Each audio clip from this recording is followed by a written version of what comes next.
Right, here we are. It's rolling towards the end of April, and when it's the end of April, you know it's May Carnival time. And obviously here with Lee Horner. Lee, a bit of a chat about you as a rider, and obviously a bit about the business here with Amy and etc.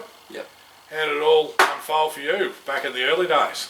Yeah, well, originally obviously from England, and father and mother got us a couple of ponies, me and my two brothers. Started off that, doing sort of pony club, and eventually we moved to Australia in 2001. Carried on with the ponies, and then my older brother was the first to just start mucking out boxes for trainers in Mornington, and then he started riding track work, and that sort of unfolded, and he ended up riding over jumps back in England, so we all moved back to England for a couple of years. He rode. So three brothers? Three brothers. Got older brother Gareth, who's now in North Queensland. Yep. And then obviously my little brother Daryl, who's in Mornington and rides over jumps. But yeah, Gareth was the paved the way for us, so to speak. So we went back to England and used to watch him ride and that. Unfortunately, he had a bad accident, so he had to stop riding. Yep. But he had a good bit of success for someone who had a very short career. So yeah, we eventually moved back to Australia and helped with his recovery, and yeah, we've all been here ever since. So it was always going to be race riding for you? No, not always. No, not always. I wasn't really interested in it that much. My first job in racing was with Jerome Hunter, just mucking out boxes and washing horses and going to the races. And great bloke Jerome, very funny, with many trips. Fun trips to the races, but just used to do that for some pocket money, never really interested in racing at all. And then he had a stint in Queensland, which is when I first started riding work, so we took a heap of horses up there, and that's when in Ballina, and that's when I first started riding work. One of the first horses I rode was Blue Tigeroo, track work actually, and he went on to be a very good horse. But yeah, that's how it started, and eventually once I got the bug, I come back from a couple of months up there, and I went back to school for a month, and then I left and started riding track work at Mornington, and it just all unfolded from there. First race ride? Well, because my brother went to England, we all actually went to England to get our licences. Yeah. So I did do my first year of apprenticeship with Terry O'Sullivan at Stall. Naturally, always going to get too big, never race rode, but had a year up there, which was great. Rode a lot of good horses. He had a good era. Then Dolphin Joe, Poised to Win, Last Shogun, all the mad horses, Mad Bob, Mad Mo, Mad Chevelle. Mad as in name too. Yeah. I suppose there were a few mad ones anyway. They were, yeah. Terry was the maddest of a lot of them. So I had a stint up there, scored a lot of horses, and he always said that that's the path that I should take. So then after there, I went to I went to New Zealand for a year. My brother was apprentice. Spent some time with Chris Woods, and then Lance O'Sullivan and Andrew Scott. And again, schooled a lot of horses. Sort of wished I probably stayed there in a way, because I was very dedicated there. But anyway, I went back to England, got my licence, had my first couple of rides over there. But sort of 18-year-old back in England. Yeah. I probably wasn't as dedicated as I should have been, but it was good fun. It's all character building stuff, so yeah, eventually come back, and not long after met Amy, and then yeah, it's been plain sailing since. We'll roll back into the business side. Obviously Amy, and where we are here at Ballarat, been here 3 odd years, but what your first winner over the jumps here in Australia, you remember? Yep, Jockey Jack at Coleraine. Yep. Year? 2012. Righto, yeah. I reckon. Yep. 2012. So good 10 years solid riding. Yeah. He was I was doing a lot of work for Mark Webb and going out, and he had 3 jumpers, Boom Times, Jockey Jack and Bold Image, and I used to ride them work most days, and he was great to me, as he is a lot of young riders coming through, especially jumps riders. I would have given them way more bad rides than I gave him good rides, but he stuck solid. Let me ride them. They weren't good horses, but they were nice horses to learn on. Yeah. Good jumping horses. Jockey Jack was a ripper. He come down as a bit of a from I think Wangaratta or something. Come down a bit of a cheat and started schooling him, and yeah, he just blossomed into a lovely horse. Won that race. I think I ran fourth on him, and then he succumbed to injury, which was a crying shame because he would have been a lovely like Grand Angel sort of horse. But yeah, appreciate all the work. All the opportunities that Mark gave me there. He would have given me, you know, that first sort of year of riding. I pretty much solely rode those 3 horses in as many races as I could. So yeah, that was great. And then then we got a couple of horses of our own that we used to muck around with. One of them being Another Legend. And yeah, that was started. Yeah. So along the way, obviously, we'll touch on some of the better horses you rode for the stable here and obviously outside. But any one mentor or any one person that you looked up to, whether it be a rider or a trainer or was sort of significant help along the way? Oh well, I was always bromance with Stephen Payman. Obviously, when you're first starting, and I was riding at Robbie Lang's, and Steve Payman was the king, and I used to get to work with him and that sort of stuff. You look back now and, you know, I wanted to be like him. You put your breeches on and make sure you're all clean and tidy. And very giving person too, Steve. He support. He's great. Like he really is, and he just loves the sport, loves the game. Passion, absolutely. His passion shines through. And I also used to ride my best friend Trent Wales. I used to work with him at Chris and Platte Highlands, and he was always giving me advice, helping me. Even now I talk to him, and he was a very good tactical rider. Trent put him in great positions in races.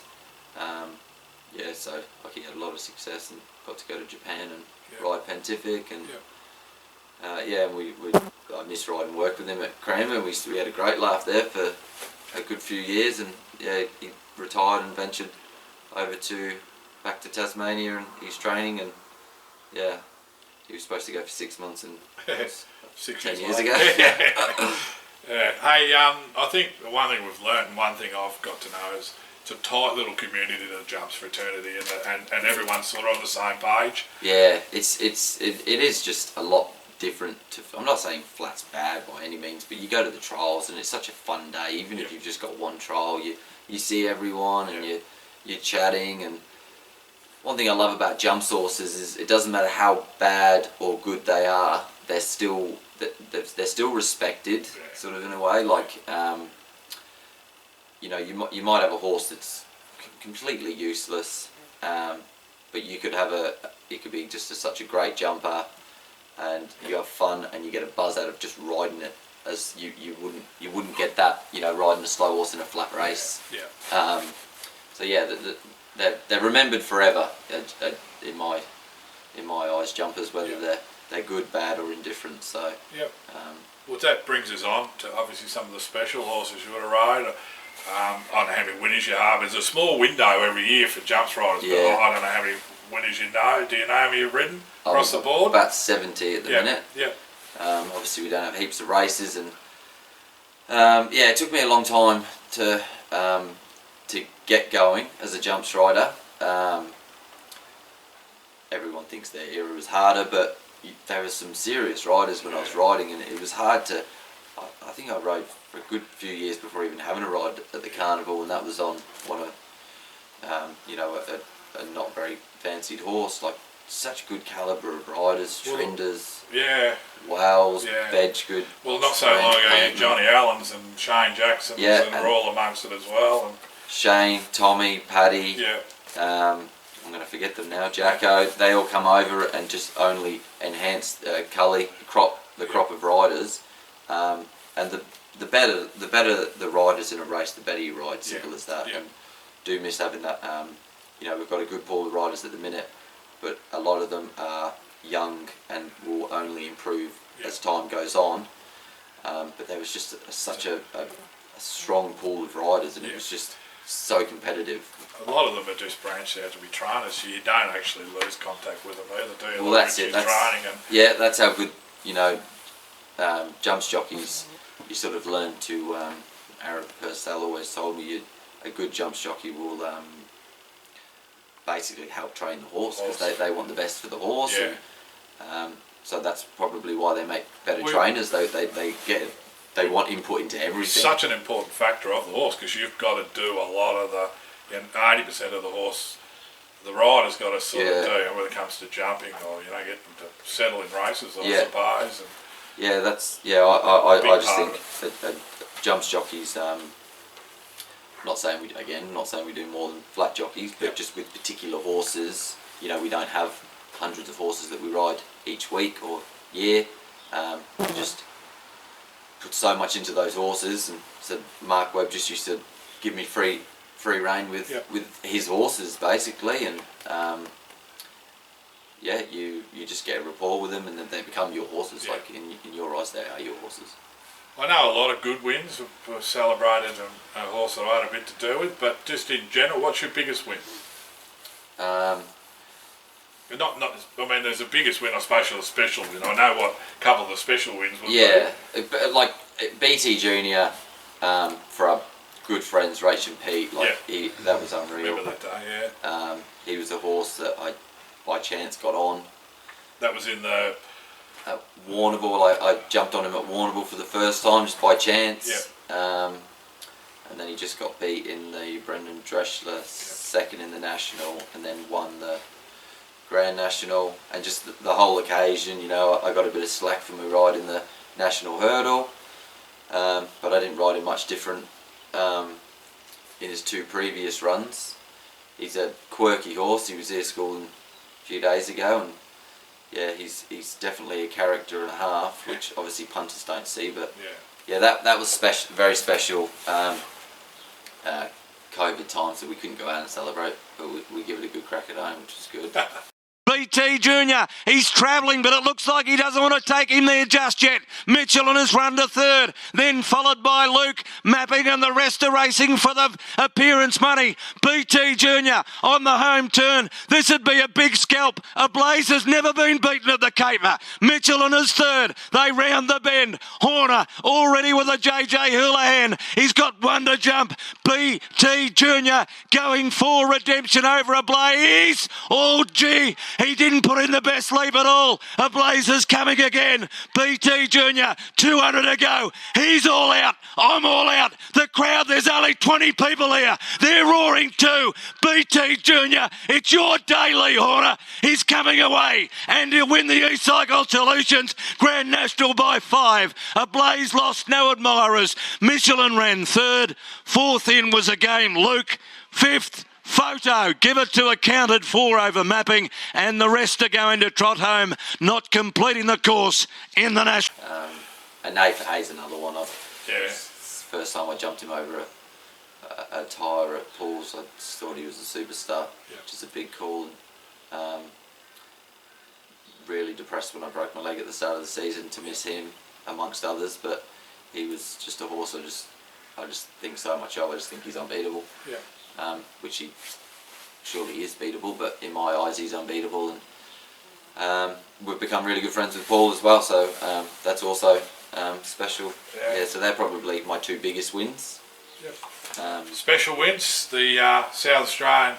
Special wins with FELIX and old FELIX, and obviously the banner horse at the moment, which you never rode in the Briley, but brother Darryl did. That would have been, I don't say bittersweet, but it would have been special for knowing that Darryl, being family and all that, but also for yourself.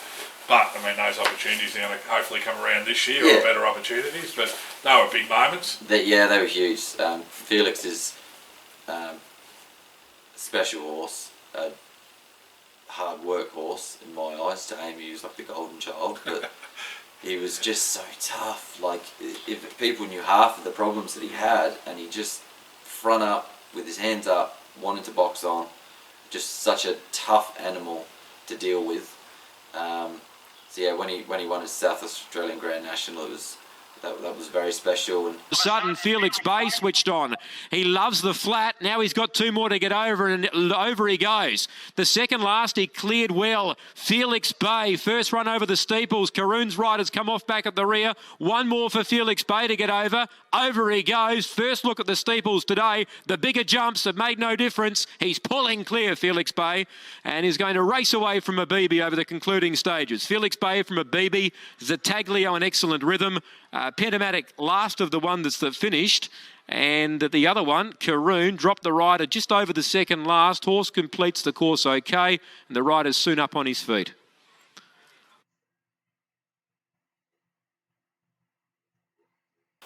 he had a good win at Pakenham. Yeah, that was unreal. Yeah, when he was right and he was on song and the race went to suit. There wasn't many could beat him, really, was there? Yeah, he was very good.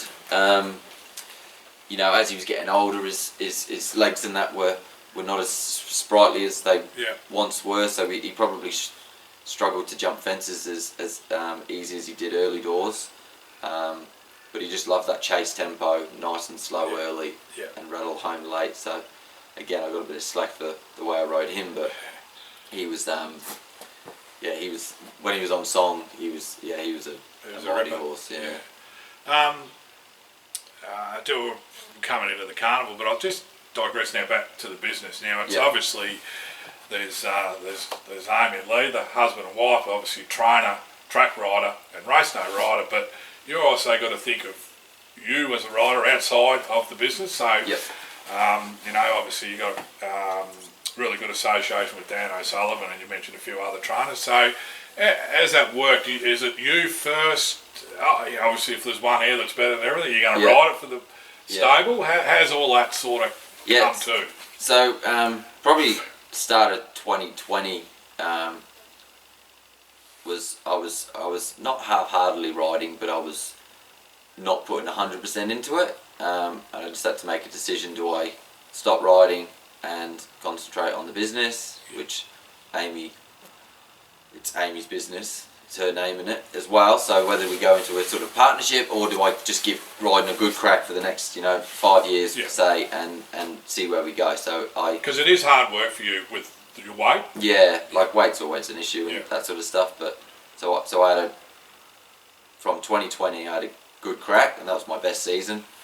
Had a heap of winners for a heap of different trainers, doing a heap of work for people, but Amy just said, all right, riding comes first. So there were some days where I wouldn't go to the trials because we had horses to work at home, so that just all stopped, and I just give it a full crack, and had my best year to date. Fortunately, I succumbed to injury the start of 2021, but come back latter end of the season, had a couple of winners, which was good. But so I obviously want to ride the best horse in every race, but we also have lots of jumpers. So we have people that come in: Aaron Curry, Will Gordon, Darryl, brother, Richard Cully used to be a big help here as well.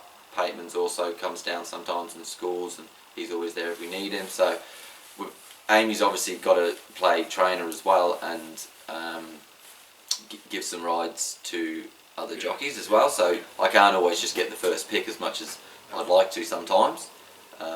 Master Poet's a good example in the Grand Annual. Aaron Curry stuck solid with him, lead up to the Jericho, and all the way through. But that's not to say that I didn't want to ride San Remo, who I'm riding in the Grand Annual. I think he's a really good chance and a really good horse. So there's a real balance in there. It's not just I get first pick and someone else rides if I can't. So I think because the camaraderie, and it's not that cutthroat like you see with the flat. They're on and off. I guess pretty cutthroat. But I think there's still a respect amongst us all. It makes it a little. That business is business at the end of the day. You can't make trainers put you on. No. If you want to ride a horse or you've done something wrong on it, so we just sort of balance our rides out. We love having Johnny Allen on. He's obviously very hard to get now. Will Gordon's made an amazing transition to flat racing in my eyes. a guy that's just come from riding point to points probably 6 years ago. Unbelievable. So again, it's quite hard to get to now, but Will's very loyal and knows not where his roots are, but Amy's tries to support him as much as she can. Yeah, and you get that back. Yeah. Like having the jumps jockey on the flat horse, especially the jumps horse that's in a flat race. You know, they're out there, they know their main targets, they know they're not out give there you to kill them. feedback on the feel as well. Yeah. Whereas the flat riders probably not, but they're just running around for the ride fee in a way. Yeah, sort of. Yeah, like not disrespecting any flat jockeys, but if Will rides a horse in a 2,000 metre race that's going to go jumping, he knows how to ride it, and it might not always be there to win, or good enough to win, I should say. Yep. So yeah, that's what we loved about Johnny. You don't have to give them instructions; they just go out and they just get it done. They nail it. Yeah. Hey, we won't go on too much further, but just one thing. Jumping itself is in a good space at the moment. It's really consolidated over the last few years. Well, I mean, it's been good for a while, but it's really consolidated in the last few years. Big numbers around. There's a lot of numbers, a lot of horses. So we've got a lot of up and coming great riders around at the minute, which is exciting. The new One Fit hurdles, they're great. Easy fix fences we've had in place probably for 3 or 4 seasons now. They're great. I think they're going to be on show at Warrnambool for the carnival, which is great. Lots of numbers. Obviously, everyone knows it's the hardest part is keeping them sound. You know, there's been a bit of attrition rate this year with injuries, and then also it's sad to see ZM and gold medals retire. But you know, everything. It's really opened it up too. Yeah, in a way. everything comes to an end. No, you know they're sort of getting on in age now. Those horses, but you want the fairy tale to go forever. But you know, in our eyes, Felix, we didn't want to retire him, but his body couldn't do what his mind wanted him to do, so we had to pull up stumps. But we're in a good space. There's still a lot of good horses around, and he said with the annual, it opens it up, but. People will not say it's a good annual, but I'd want to look at that. I want to look in 12 months' time and see those horses. If they can go on with it, then you know they might just be good horses that are just down in the handicap because they're not exposed. You know, Bud Fox, Hebe Wright are very lightly race jumpers. I think 3 or 4 starts each, and they're going into a grand annual. So you know those horses could be anything.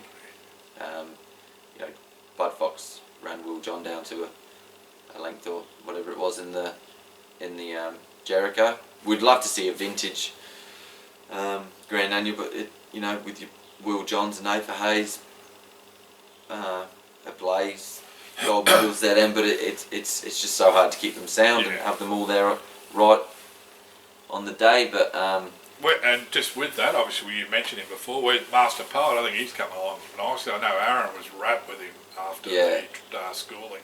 I'd love to say he's a lovely horse, but he's a bit hard work. He gives me some headaches.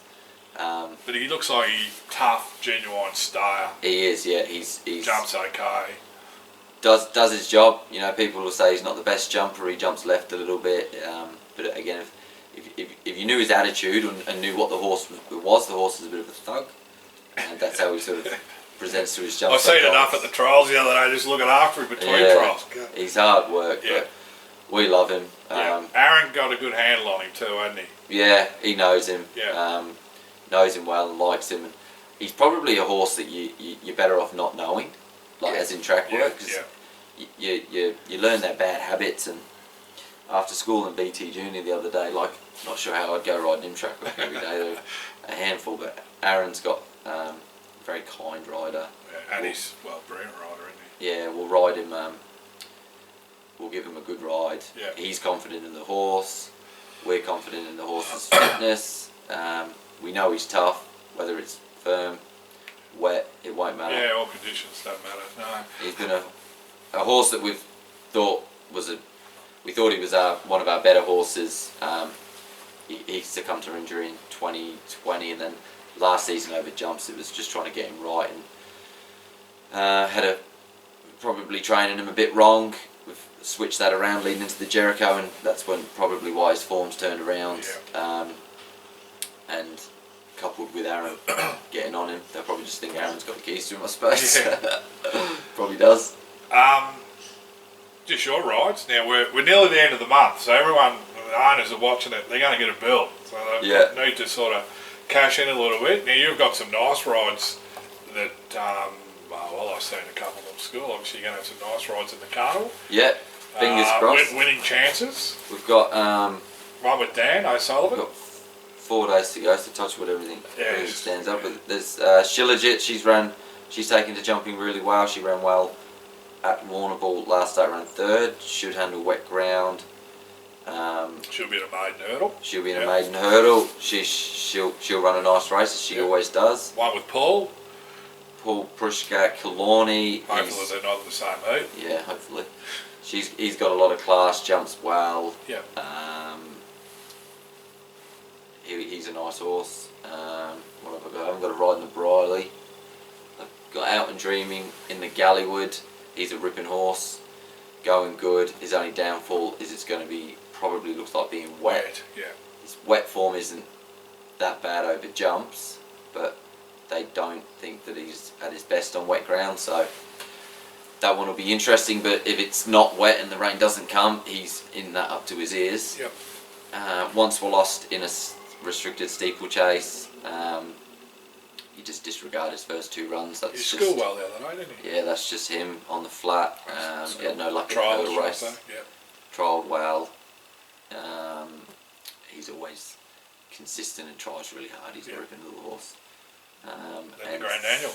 San Remo in the Grand Annual, and even more confident after his he had a trial and then a school afterwards the other day. So I think he's going to run the trip. He jumps economical, good when you need him. He'll be somewhere midfield. I don't think it's going to be an overly fast annual with none of the old boys in it setting the speed, ZM. So I think it'll be. I think it'll be right there. Yeah. I had just the visual thought watching Amy last year with the Briley, and they had the camera right on her. Yeah. I'm just thinking, if you win the Grand Annual with San Remo, how's Heidi going to go on the post race?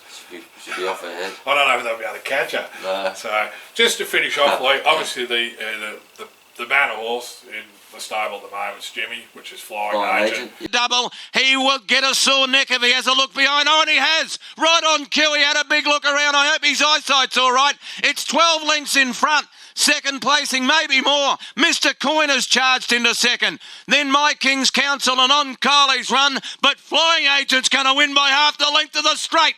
The best bet, they said. Oh, hang on. He's going to ease him down. He won't win by half the length of the straight. He's going to trot over the line. He's going to be the first horse trotting over the line with a pat and score by 20. Second, Mr. Coin. Third, On Carly's run. Fourth, My King's Council. Fifth, Scholar Lee. Sixth, the BB. And Mark Wood took a fall. His targets are a little bit different this year. You must be looking forward to swinging the league back over him when we come to, July or August, his main targets. But there's a 3 or 4 race program Amy's got sort of lined up. So he just had a few problems early in the prep, which just meant that he missed the Briley as much as I wanted him to go to the Briley. We won't talk about those discussions. Not just because I didn't have a ride, but he's just a rip around the hill. And he's taken a long time to come to what he is now. You know, a few educational runs, and then he had a really good season in 2020. Hurdles, fences, and then back to hurdles. So unfortunately he's not going to be in the Briley, which is a crying shame, but he's going, I think he's like aiming at the Thackeray, something like that, the Thackeray, and then Sandown, there's the Crisp or something like Crisp, that. And into the Grand National. So all going well, of course. All going well. He looks good. He scored on Wednesday. Just a phenomenal jumper. Pleasure to ride. I'm glad that Darryl had a ride of him, because I'm the only one that's.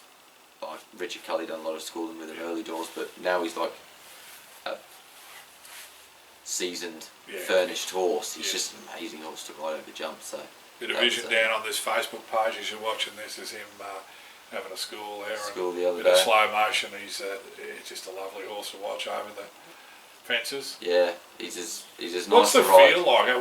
We're all sitting here, and I'm probably 70 kilos too heavy to be a jumps rider, or 60. Those really good horses, they're obviously not easy to ride, but they certainly know what they're doing, don't they? Yeah, he's just a phenomenal horse. We've got good jumpers, but he just measures his fences. Like, you can see him measure them. He sort of lifts the head, Yep. arches the neck. His ears are pricked. He shortens. If you want him to go long, no worries. We'll go long as as he's sure that he can get over it. He'll take it. Draws into his fences is another thing. Genuinely, if you could see how happy he is when he schools, he's like a kid in a candy shop. Just You could say runs down to his jumps. ears pricked. Just loves it. Oh, Like, yeah. literally just loves it. Like, he's a horse that you could just jump all day, every day. Yep. And he's just got better. Like, has got better and better. But from day one, when Richard Cully scored him over a hurdle and turned back and looked at me, he's like, what the hell is this? Yeah, he's just an amazing horse to jump, and we'll probably never find one that jumps as good as him. You know, everyone's got horses that jump good. Yep. But he just barely makes a mistake. Like, he really is just so measured at his jumps for a highly strung, full-on horse.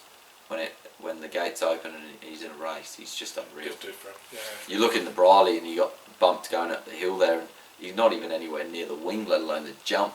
And he finds his way back in and finds the jump and travels strong, which helps you around the Briley course, because he's always in your hand for you, and turns and off he goes once he hits the course proper. But that was a really special win in the Briley as well, because having my brother ride, I think that was his second. Well, he won on Jimmy and Hamilton, but first winner for us, because he does a lot of work for us as well. He's tied up with Muzzy, but he's always there when we need him. And love my brother, so Good family affair. Well, let's hope we've got. If we sit here next year, we can talk about some Grand National winners in 2022 or whatever. But good luck. Obviously, you had a winner at Pakenham going back a couple of weeks ago. Oh yeah, Brungelberta. Yeah, he's running at this stage. I think he's running in the novice Grand Annual Day, so he should prove hard to beat as well. It's a couple of nice up and coming horses, but he demolished them the other day. He did, yeah.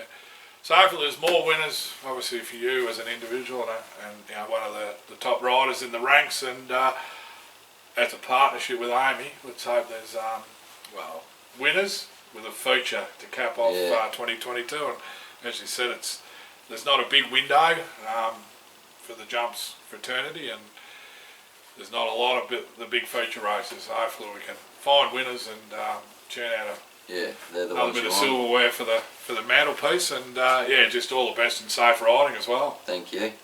Good chatting.